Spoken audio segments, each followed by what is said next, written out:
All right, quick testimony. Um, I am a living testimony.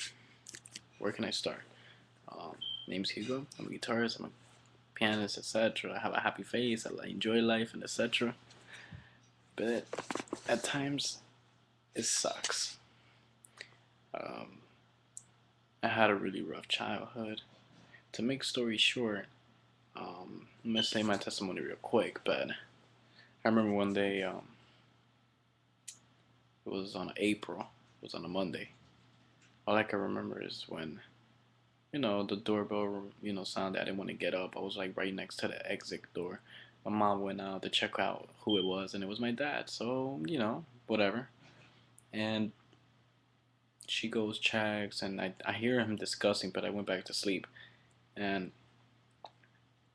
from what my mom told me, that while they were discussing, she always noticed that his right hand was like hiding. Why?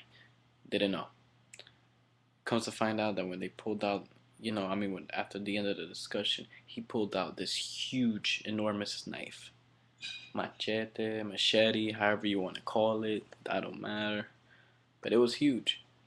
It was so huge, I think it was probably the length of my arm, probably more. But like this, what is?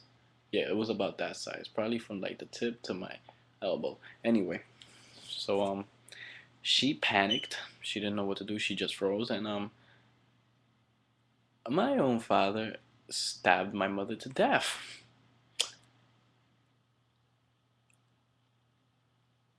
Weird, sad, but why? I didn't understand. Mind you, my mother just finished an 8-month fasting, and this crap happens. So, after like the third one or the fourth, I heard her scream horrific that it got to the point that I got up, ran, only to just find myself with the scenario. And all I could just see is my own father just stabbing her with enjoyment and with laughter. And I don't know. I don't know. Anyway, story short, he stabbed her to death. 7 of them around the heart. Mind you, around the heart. One of them had hit the lungs and cut half, and like cut it in half. I don't know how. I don't know. And she bled to death. She died. On top of that, I looked at him. I didn't know what to do. I didn't know what to say. I didn't know what anything. Anyway, story short, call 911. Whatever. They take her. A couple hours. We didn't know.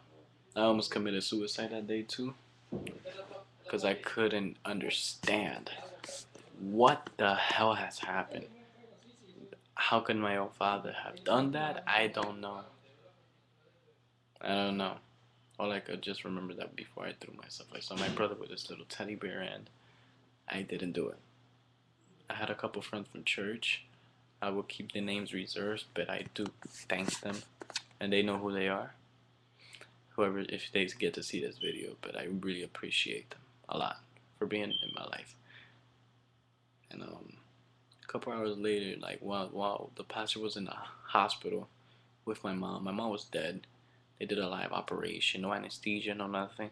My mom would scream, not physically, but like she could see her body there, open, like, hello, I'm here. Could you see me? I'm like, okay. Why the heck are you working there? I'm fine.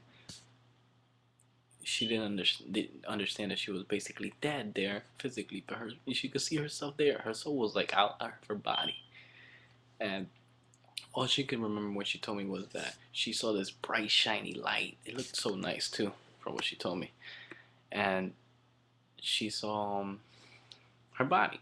After the third time, in that quick scene, all of a sudden she just woke up with this huge pain. Mind you, how did it happen? She just came back to life. She literally just came back to life. This is my mother, mind you, my own mother. She came back to life out of the blue. How the hell does that happen? You have a lung cut in half, which in on top of that, when doctors check it, it's not even cut, it's sealed together completely, 100% intact. No main arteries hit, nothing. And mind you, these 7 stabs went through the other side, all the way out in the back. How the hell does that happen? I don't know. I don't know. I don't understand. But anyway, that was my testimony. She's okay. She's married. She has a great husband. He's a funny guy too. I deal with him. Even though my dad did what he did, I went to prison, and I forgave him for every horrific and horrendous thing he has done to the family, for my own mother, and for me. To me. My brother was fortunate not to have gone through what we both have gone through.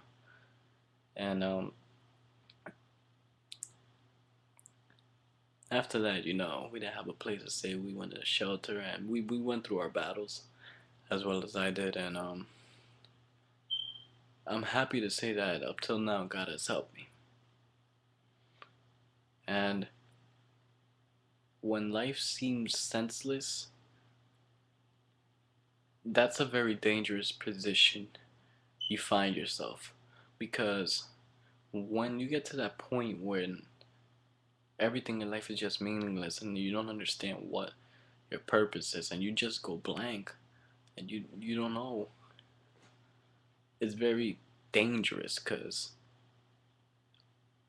a wrong step can lead you to a very bad outcome in the end. Any bad decisions you make can affect your future, and any good decisions you make now can affect the future as well, in a good way or a bad way, either way. But yeah, that's my testimony. It's a quick testimony. I can't explain much because I got time right here on YouTube. But that's a lit, And on top of that, yes, I know what drinking is and all that other stuff. But up to now, God has helped me. I'm part of the worship team, music arrange, whatever you want to call them, a pianist. And I just hope that this testimony may help out many young people, and that it may help them understand that although whatever you may be going through or have gone through, God never leaves your side if He has a purpose with you. He doesn't. He doesn't leave you.